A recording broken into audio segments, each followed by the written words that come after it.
rapture, all right? And so, but this evening, I'm just going to focus on these four horsemen. Now, why are the first four seals represented by four horsemen? I mean, this is a pretty popular chapter amongst Christianity just in general. You often hear that phrase, the four horsemen of the apocalypse, and people conjecturing what that means. And obviously it's talking about the end of the world. How does that take place? And why is it that these first four seals represent these four horsemen? When we look at these first four horsemen, we automatically think, well, this just represents global transitions and changes that lead to the New World Order. And that's very much true. However, I also believe that each of these horsemen actually represent literal individuals, okay?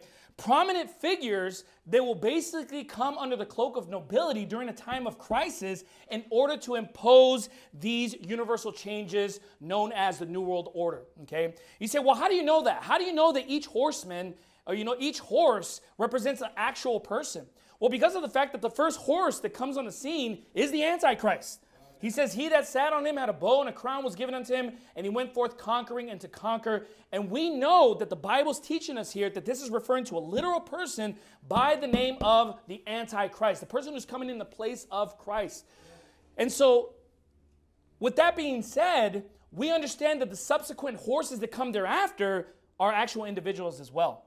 And in fact, what this is telling us here is that these four men are basically the architects of the New World Order. They're the men that are responsible for fomenting, propagating, developing the New World Order. Okay, I believe these are the men who are basically going to spearhead the initial, inception of what's known as the New World Order. Okay, so these four individuals will be used for that reason. And as I mentioned, this is for the New World Order. Now, what is the New World Order? Well, the New World Order can be summarized into three categories: the one world government, one world religion, and one world financial system. And so these men will be used in order to implement that. Now, let's get into the